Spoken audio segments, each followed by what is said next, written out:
ঈশার নামাজ পড়ার পরে আমি যেন বের হলাম। আর বের হওয়ার পরে এবার যখন বের হয়েছি, বের হওয়ার পরে রাস্তায় চলতে লেগেছি। রাত্রেবেলা এক মহিলা যেন আমার সামনে এলো, আসার পরে বলতে লাগলো, ওগো আবু হুরায়রা, আমি বড় গুনাহ করে ফেলেছি। আবু হুরায়রা, আমি যদি তওবা করি তবে কি আমার তওবা কবুল হবে? এবার যেন আমি জিজ্ঞাসা করলাম, হযরতে আবু হুরায়রা বলছেন, আমি জিজ্ঞাসা করলাম, ওগো মহিলা, বলো বলো তুমি কি ভুল করেছো, একটু আমাকে বলো। এবার সেই মহিলা যেন বলতে লেগেছে, আবু হুরায়রা, আমি একটা পরপুরুষের সঙ্গে জিনা করেছিলাম গো। এবার জিনা করার পরে আমার পেটে বাচ্চা এসে যায়। সেই বাচ্চা যখন জন্ম নেয়, আমি সেই বাচ্চাকে যেন হত্যা করে দিয়েছিলাম, কতল করে দিয়েছিলাম। এ আবু হুরায়রা, আমি এখন তওবা করতে চাই, আমার তওবা কবুল হবে কিনা?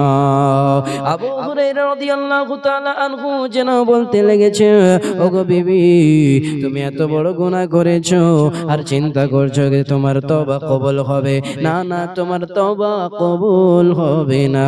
এবার সেই মহিলা যেন এই কথা শুনিয়া অন্যদিকে রওনা দিয়ে দিল।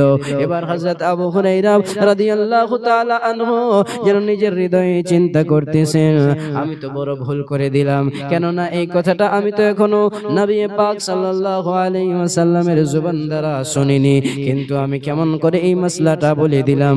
যাই যাই নবীর কাছে জিজ্ঞাসা করি।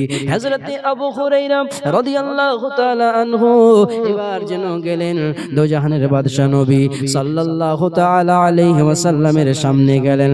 যাওয়ার পরে জিজ্ঞাসা করেন, ইয়া রাসূলুল্লাহ, ইয়া হাবিবাল্লাহ, নবী গো, আমার সঙ্গে এমন ঘটনা ঘটলো গো নবী। আমার সামনে একটা মহিলা আসিয়া আমাকে এইরূপ কথা বলল, ইয়া রাসূলুল্লাহ, আমি তাকে বললাম তার তওবা কবুল হবে না। ইয়া রাসূলুল্লাহ, ওগো দয়ার নবীজি, আমি কি ভুল বলেছি নাকি সঠিক বলেছি? নবী পাক সাল্লাল্লাহু আলাইহি ওয়াসাল্লাম যেন বলতে লাগলেন, ওগো আবু হুরায়রা, তুমি বড় ভুল করলাও, তুমি বড় ভুল করলাও। যখন এই কথা বলেছেন, নবী আমার বলতে লেগেছেন, কেন তুমি কি কোরআন শরীফের সেই আয়াতে কারিমা পড়নি? এই আয়াত থেকে নবী পাক শুরু করলেন, তারপরের আয়াত পর্যন্ত তেলাওয়াত করেছেন। হযরতে আবু হুরায়রা রাদিয়াল্লাহু তাআলা আনহু যেন বুঝে গিয়েছেন, না না, আমি ভুল করেছি। হযরতে আবু হুরায়রা সেই জায়গা থেকে বের হয়ে আসলেন। আসার পরে সেই মহিলার খোঁজ করতে লাগলেন, মানুষদেরকে জিজ্ঞাসা করে, ও আল্লাহর বান্দা বান্দিরা, তোমরা বলো বলো, সেই মহিলাটা কোথায়? সেই মহিলাটা কোথায় যে আমার কাছে এখন এই মাসআলা জিজ্ঞাসা করেছিল? কেউ যেন তার কথা বলতে পারে না, পারে না। আর আমি তাকে পাগলের মতো খুঁজতে লেগেছি। এত খোঁজাখুঁজি করলাম যে গ্রামের মানুষেরা, গ্রামের ছোট্ট ছোট্ট বাচ্চারা আমাকে যেন পাগল মনে করতে লেগেছে। হঠাৎ করে একদিন আমি যেন সেই মহিলাকে দেখতে পেলাম। দেখার পরে নবী পাক সাল্লাল্লাহু তাআলা আলাইহি ওয়াসাল্লামের বলা অনুযায়ী এই কোরআন শরীফের আয়াতে কারিমা আমি শোনাতে লাগলাম, আমি পড়তে লাগলাম, ওয়াল্লাযীনা লা ইয়াদউনা মা'আল্লাহি ইলাহা, এই জায়গা থেকে শুরু করে হযরতে আবু হুরায়রা শোনাতে লেগেছেন, ইউদাআফ লাহুল আযাবু ইয়াওমাল কিয়ামাতি ওয়া ইয়াখলুদু ফীহি মুহানা।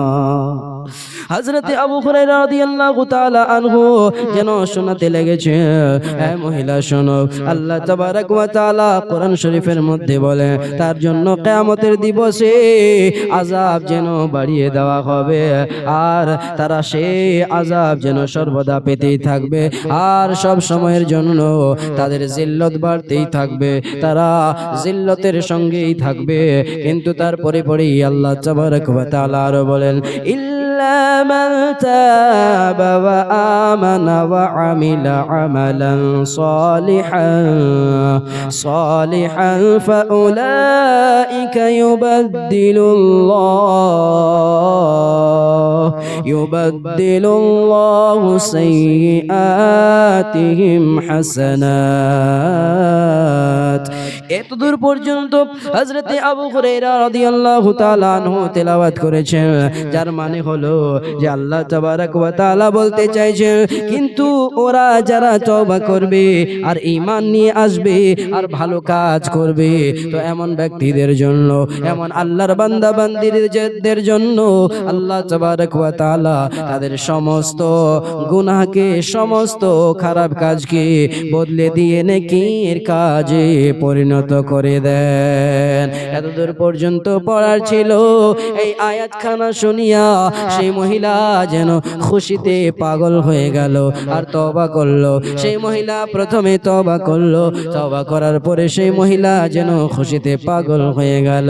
এবার সেই মহিলা যেন বলতে লাগলো যে আমি আমার একটা বাগিচা যেন আল্লাহর রাসূলের নামে বখশে দিলাম। সুবহানাল্লাহ, সুবহানাল্লাহ বাবাজি। তো বোঝা গেল যে যদি আমরা হাজারো গুনাহ করে থাকি, যদি আমরা লক্ষ লক্ষ গুনাহ করে থাকি আর সত্যকারের তওবা যদি করি আর ঈমানটাকে যদি মজবুত করি আর তার সঙ্গে সঙ্গে আল্লাহকে রাজি করার জন্য যদি নেকির কাজ করি, ভালো কাজ করি, তবে আল্লাহ তাবারক ওয়া তাআলা চাইলে আমাদের জীবনের সমস্ত গুনাহকে নেকির দ্বারা পরিণত বদলে দিতে পারে। তবে আমাদের কাজ হবে যেন আমরা আজ থেকে নিজের হৃদয়টাকে পরিষ্কার করি। সামনের দিকে আমাদের পবিত্র রমজান মাস আসতে চলেছে, সেই মাস থেকেই যেন শুরু করি প্রত্যেক দিন যেন আমরা আল্লাহর বেশি বেশি করে ইবাদত করি, আল্লাহকে রাজি করার জন্য, আল্লাহকে খুশি